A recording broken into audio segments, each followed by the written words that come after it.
Hello and welcome to Wise Women's Conversation. My name's Angela Council, your host for this podcast, and this podcast is a space for us to be having the conversations that women need as we discover life after 50. Together we're going to explore topics like health, well-being, mindset, purpose, and the wisdom that helps us live the best lives as we age. So come along and join me for today's conversations. Hi there, it's Angela here and welcome to this week's episode of Wise Women's Conversations.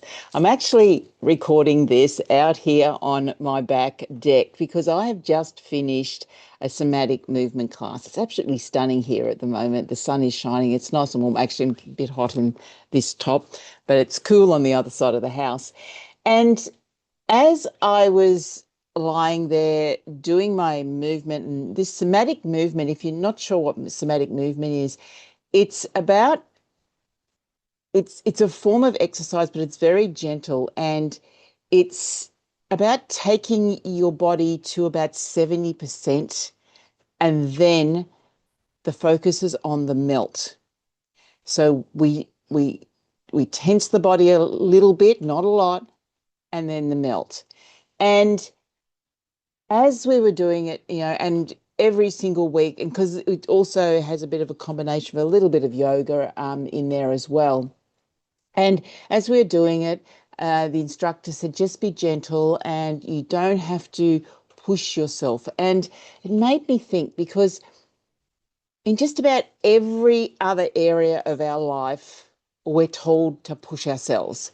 Now, I just started working with a personal trainer earlier in the week, and completely opposite. Now, I'm not saying one's right or one's wrong, but just completely opposite. And the way I work is completely opposite. Actually, when I'm working with the personal trainer, I'm pushing myself to lift heavier weights because I'm actually working on some back strength, because I've recently been diagnosed with scoliosis and I've got quite a severe curvature of my spine. And so I'm really focused on getting some back strength. So as she has me doing these different exercises, and it's a lot of it's weights, is I'm picking up the heavier weights and I'm pushing and pushing, and the idea is to push to fatigue. But then when I come into these somatic movement classes, it's completely opposite. It's not about going to your absolute maximum and pushing to fatigue. It's actually about feeling the gentleness in your body. And I find that so much harder than lifting a heavier weight and really, putting all of my strength into something. And as I was, lying there on the mat this morning, and my mind quite often wanders in different places, I'm thinking, we've been taught that for us to get success, we have to work hard. At school, we do, for those of you who are in the standard schooling system where it was all about your results, even before we were having exams, we got a report card and we wanted to be getting A's and, A pluses and all of that, or what. I'm not sure how they market these days. I don't think they give, a 5-year-old A's anymore, but, in my days, I think they did. But, we always wanted to have the best report card, and A's were okay, A pluses were great, B's were not so good. And then as we go through to high school and we're, getting marked, and when I went to high school, and I don't know if it's the way it is now, it's kind of like it was only a certain percentage of the class that could get the A pluses, another percentage could get the A's, and that was almost set from the beginning of the year. So if you kind of had a bad term, the first term, and you didn't do so great, it was very hard to improve those scores because there wasn't enough allocation of those marks, or those gradings.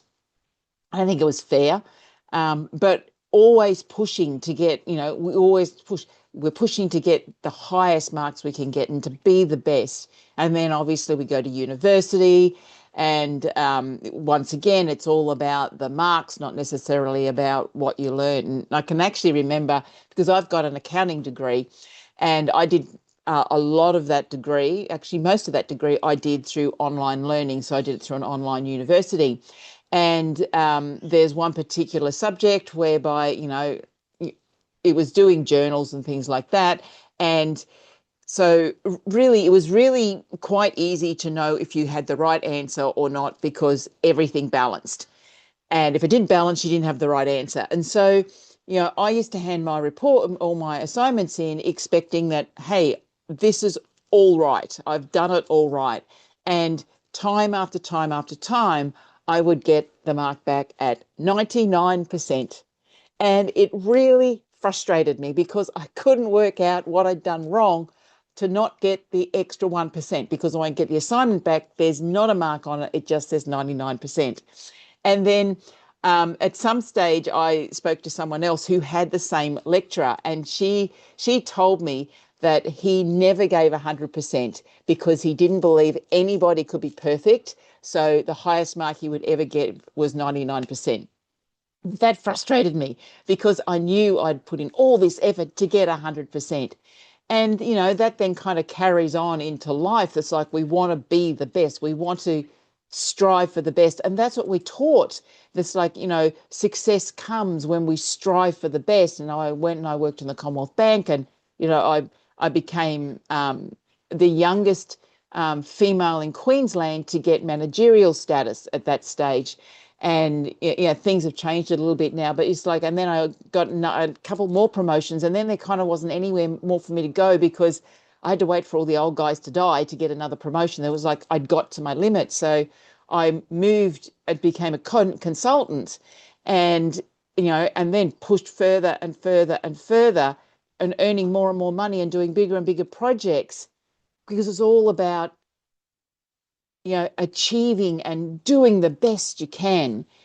And it was going really, really well until my body just started to say, this isn't right.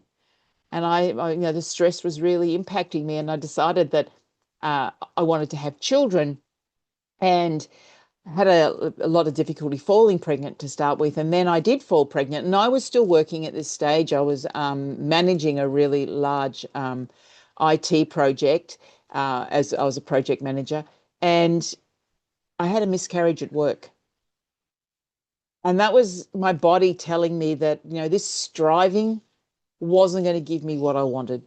Working harder, making more money wasn't going to give me what I wanted because what I wanted at that stage was to have a baby. So I kind of gave all that up and went off and studied to be a naturopath. Had two children, but there was still, still trying to do the best, still having exams, still trying to do the best, starting a business. And then, getting into having a business, when we have a business, it's like, how can I grow the business? And, for a long time, I had a very successful clinic. I, had lots of practitioners working for me. So things were going along quite well. But then, you know, then everything started to shift again. And I started to feel like I was a failure because I closed down the big clinic. I lost all the other practitioners. I started to work on my own again. Then I went online before being an online practitioner was the thing. And I kind of felt like that there was something wrong because I wasn't achieving anymore. My business had started to kind of dwindle down. But, when I look at it, really, I was in a different stage of life. I had young children. Um, I really wanted to spend more time with them. And it was like this competition is like, how do you run a business and be successful in a business plus be, a great mum? And I don't think I did either very well, and so the business kind of started to suffer. But then I just spent more time with my kids and doing more things with my kids and also learning a lot more and I got more qualifications, more learning, more studying, more achieving. As I think about it, that's always been that theme is like I've got to work harder, I've got to do more. To be successful, I've got to achieve more. And when I learn more, I can achieve more. And then, I once my kids are a little bit older, I kind of came back into my business on a full-time basis and grew it, built it, was really, really successful. At the time, I can remember I can remember at one stage thinking, oh, if only I had a six-figure business, that's going to tell me that I've achieved, that I've got a six-figure business. I've got there.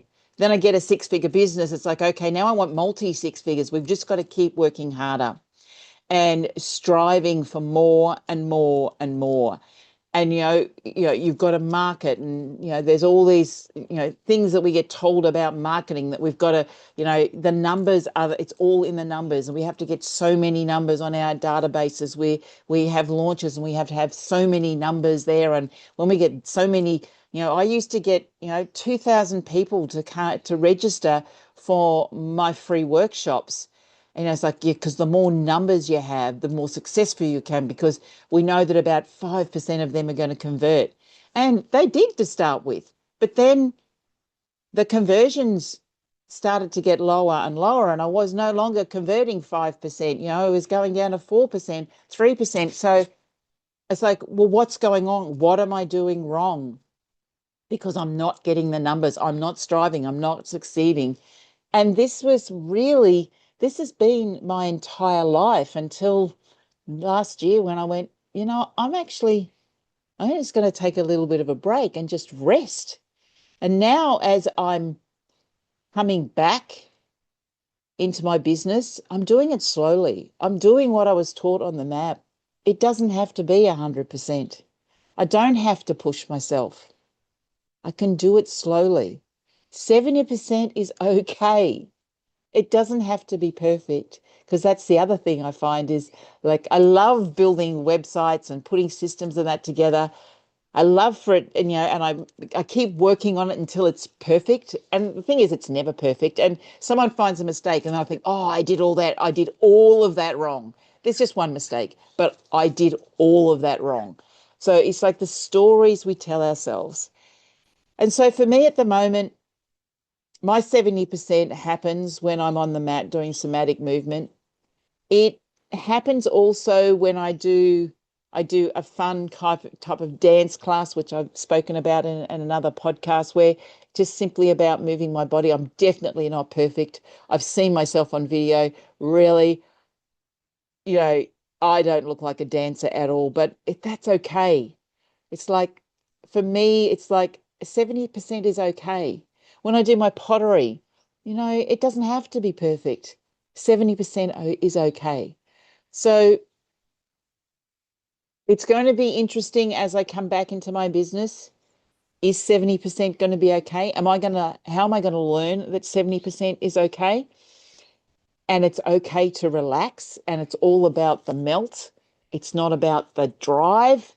It's so different to what we've been taught. It's so different to the way the world works, very much masculine energy, drive, drive, drive, whereas the melt is very feminine energy.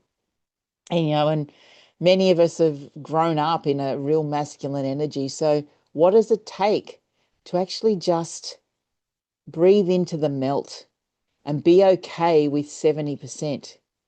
So that's my question for you. Is there something or some way, some place in your life where it's okay not to be 100%? It's okay not to be 110%. That 70% is okay. Are you okay with doing your life part, and might only be one small part of your life? For me, being on the mat and remembering that 70% is okay. And I can tell you, some days it's not. I push myself, even in the somatic movement classes, I push myself to 100%. And I have to remember. Well, actually, I'm going to reword that. I choose to remember 70% is okay. And my body will thank me for that, because when I relax, it actually means that my body can move further, because I'm allowing my body to relax and go to its own limit. So that's my little bit of wisdom today. Where in your life, and feel free, drop me an email, angela@angelacouncil.com, and tell me, where in your life is 70% okay? Where can you enjoy the melt rather than the push? That's it from me this week. Feel free if you've got other, friends who are push, push, push, and you think might appreciate this message, feel free to share the podcast or the YouTube video, wherever you're watching this right now or listening to this, share it with others. Because I think this is a message for many women, particularly high performing women, who are running businesses, who are leading teams, who are in corporate, who have spent probably 30, 40 years striving to get to the top. And now that they're at the top, it's like, is it time now just to relax? Or do you think you just have to keep working really hard to stay there? And that's where I was. It's like, do I have to keep working hard to stay successful, to stay at this level? What if you don't? What if you don't? What happens if you just slow down and just go 70%? That's it from me. I'll see you next week. Bye for now.